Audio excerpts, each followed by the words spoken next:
It has been hitting headlines in Kenya and beyond the borders. If you kill road, it means towns like Titoande, Voi are actually going to be affected. Rail is a catalyst to development of big cities. Make it attractive, make it cheaper. What is the way forward? We are not opposed to Naivasha per se. I believe we have reached consensus.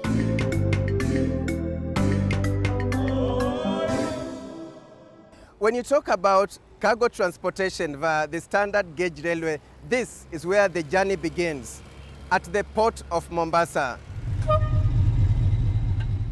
A cargo train on the standard gauge railway takes about 8 hours from the port of Mombasa to the Nairobi Inland Container Depot.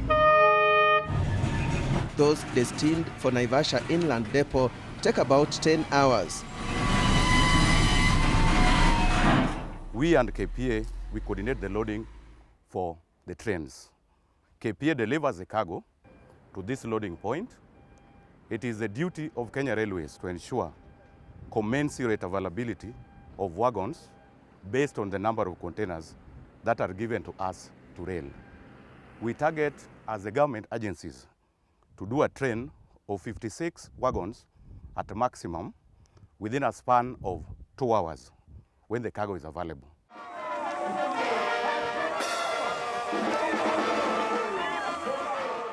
When President Uhuru Kenyatta launched the first SGR cargo train, also known as Madaraka Cargo Express, expectations were high, with decongestion of the port of Mombasa being listed as one of the benefits to look forward to. This railway is not just for us. It is for the many, many generations that will come long after we are gone. SGR is one of the key legacy projects of President Uhuru Kenyatta. We are now able to receive exports without yard congestion and convey the same to the ships behind me. Ordinarily, in the past, before SGR, a vessel like behind me will have taken 4 days. It will bring efficiency here at the port of Mombasa and the ICD as well. Because actually this going to Naivasha, it will be the customers for west of Nairobi as well. So it will just decongest on both the two facilities, Mombasa and ICD in Nairobi. So operational efficiency will increase at that time. We'll attract more business, simple as that. We'll attract more business. They'll be more confident in using our facilities. The Nairobi Inland Container Depot has been receiving cargo via SGR since January 2018, while the Naivasha Depot has been active since May 7, 2020. The Nairobi Depot's full capacity is 15,000 20-feet equivalent containers, while Naivasha can handle 4,000 20-feet equivalent units.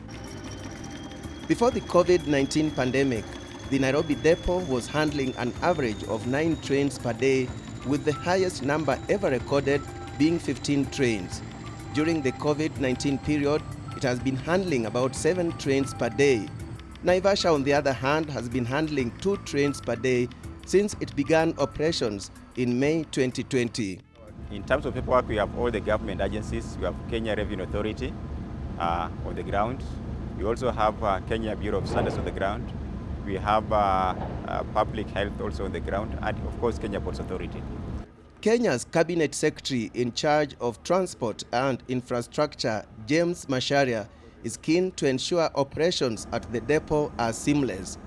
He says Naivasha is set to grow as the gateway to the Great Lakes region when it comes to cargo movement. If you look at the cargo which comes to Mombasa, 30% of that cargo is transit cargo, 30%. And therefore a substantial amount of cargo has to go by train, because you've seen historically we have had problems with the road transport. You know, there'll be accidents on the way, there'll be sort of road damage, but now we have this very important investment.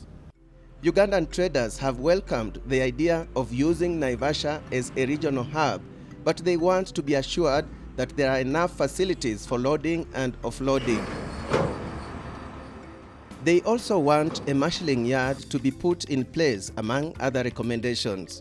We thought it could also be optional for Ugandans who want to go through Naivasha, then they come to Uganda. It would be optional. And we have already written a protest letter telling them make it attractive, make it cheaper.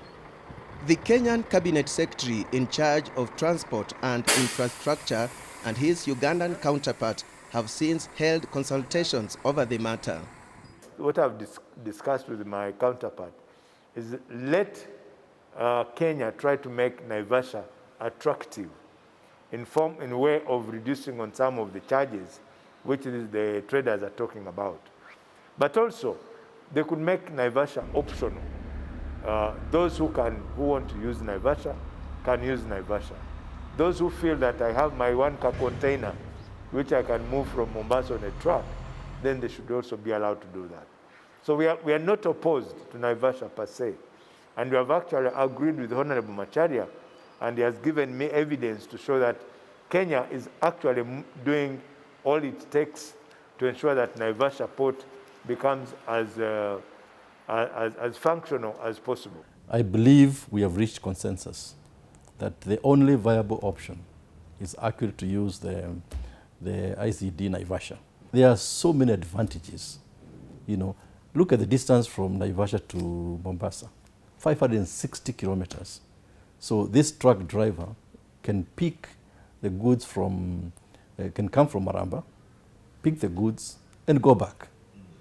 So without having to wait. They wanted to know if there are facilities to make sure there is no congestion. The normal time for offloading an entire train is like 1.5 hours.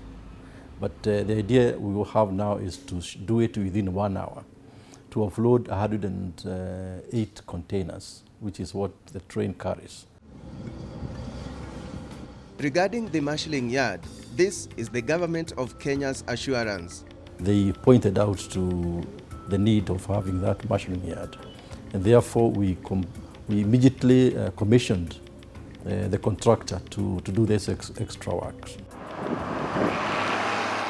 When he toured Maimahiu, the town near the Naivasha ICD, the Cabinet Secretary sought to assure stakeholders that the town is safe. We are providing whatever is required, accommodation, facilitation, security, to make sure that this becomes the new hub.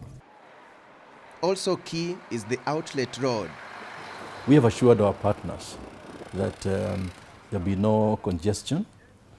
Secondly, the highway, meaning the road from Maimahiu to Narok, even that one is being strengthened to make sure it can take as much cargo as possible. In the pipeline too is the revival of the meter gauge railway to connect to the SGR in Naivasha. This rehabilitation of these central railway lines is part of a bigger development strategy to link the hinterlands, not only of Kenya, but of our region. I believe that when this happens, then Kenyans can expect new markets to emerge along these railway lines and new cities to blossom in response. How about the cost of moving goods on the SGR? The comparable rates between road and rail haulage, there's a difference of a margin of $400 in favor of road haulage. And that's why every business community are not accepting railage of these containers to Naivasha into Kampala. And it's a similar scenario for local containers bound to ICD. I can assure you, SGR is a cheaper mode of transport compared to the roads. When we look at what we are charging all the way from Mombasa to Naivasha, and cumulatively from here to Kampala, the total cost by SGR is around $1,850, while when you use the roads, it's around $2,250 to $2,500. So if you look at you weigh those figures, they speak for themselves. The freight handlers who have embraced movement of cargo on the SGR say they can feel the benefits, including avoiding the risk of losing cargo, as well as the risk of accidents on the roads. When we came here, we found that we have a conducive environment. We also have high turnarounds of our trucks, moving in and out collecting cargo. And that is what is most important for our freight forwarder. We complement very well with the load sector because they cannot carry all this cargo. So when we bring it closer to them, I think that is an advantage to the businessmen. So that means manufacturing, industrialization, agricultural sector in terms of fertilizers. We are serving all these customers. That movement of cargo from Mombasa to Nairobi was supposed to have been achieved after about 8 years of operation. They have achieved it in 1 year. And the economic impact is huge. It's over 1.5% of Kenya's GDP, which means that if the economy has been going in normal times by about 5.5 to 6%, it means with SGR, the economy can grow to 7.5%, assuming other things constant. Under the Big Four agenda, the government's goal is to increase the manufacturing sector's contribution to the gross domestic product to 15% by the year 2022. Now, to a manufacturer, it's very important that you get your raw materials in time. It's also important for them to get their export and in time, or the things that they are sending out from their factories. Now, without SGR, one of the biggest problems we have in Kenya today is that manufacturers have to keep a lot of stock because they don't know when the next stock will come. It might come in a week's time, it might come in 5 days or even more than that. But with the SGR, we can actually move to the level where Europe and America are in what we call in-time, on-time delivery. That if you are assembling a vehicle and you are waiting for the steering wheels, steering wheels are being made somewhere else, they come and you don't have to stock them. They can come at 11 o'clock, they arrive at your factory and you fit them at midday. Some stakeholders have this feeling about the SGR. We have close to 300 members, 300 truckers who are members of the KTA. And then these 300 members, they have close to over 15,000 trucks on the road. So 15,000 trucks translates to 15,000 drivers, 15,000 convoys. And look at each family. Let's say a family, a household of maybe 5. Now 15,000 times a household of 5. How many people are going to suffer just because of SGR? Road hauliers use what you call the northern corridor, both railroad. Now if you kill road, it means towns like Mariakani, Mazeras, Tito Andei, Voi, these towns are actually going to be affected the same way Mombasa is affected because you have shifted that economic activity that they used to enjoy when the road hauliers were applying that route. One of the most important elements of having a corridor, development corridor, is to create business opportunities along the way. To do that, you have to create special economic zones so that it's not just cargo being moved, but you have sources of that cargo. If you have, say, a special economic zone, you have manufacturing happening, so you can get actually people actually lifting cargo from the special economic zone now to final destinations. It helps us as a country for exports and creating jobs. And for sure, it's not just Naivasha. When we started this project in Mombasa, we also established a 3,000-acre project, the Dogokundu Special Economic Zone, for which, as you know, we are doing a lot of infrastructure support. With that, you create jobs in Mombasa. You come to Nairobi, industrial area, jobs are there. Then you go to Naivasha, the Special Economic Zone in Naivasha. Thousands of jobs will be created. It makes the corridor a lot more viable.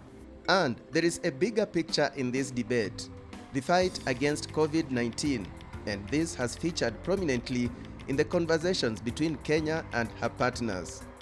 All in all, for example, if we went for lorry transport in forms of cargo transport, that gives us a very big plus. It's something which we must be, which we are looking at. We are directed by the presidents to look into ways of mitigating COVID-19. Yeah? And that 560 kilometers, which I just told you, that will be the saving in terms of the distance, you are reducing the transmission of COVID-19 by 560 kilometers. And as you know, these corridors have become now the conduit of this virus. Above all, the SGR is expected to help reduce traffic snarl-ups caused by accidents, bad weather, or queues at way bridges. In addition, it is expected to help curb revenue loss. Kenya Revenue Authority is losing a lot of money because some people come and declare goods transit, and yet they are not transit. They take them as transit, they don't pay taxes. Along the way, they dump those goods. Expanded railway network is expected to contribute to the growth of new cities, including the upcoming Konza Smart City. We are privileged that the SGR is nearby, so for long term we want to be linked to the SGR to ensure the current SGR station is expanded from a pass-through to a full-fledged station. We want to see it that there is a spur line from the SGR to Konza Technopolis. We're also looking at taking advantage of the meter gauge railway, which is existing. In Kenya, we have a history of more than 100 years of rail operations, because we had the first rail line which was built by the British. And even that project had its own controversies.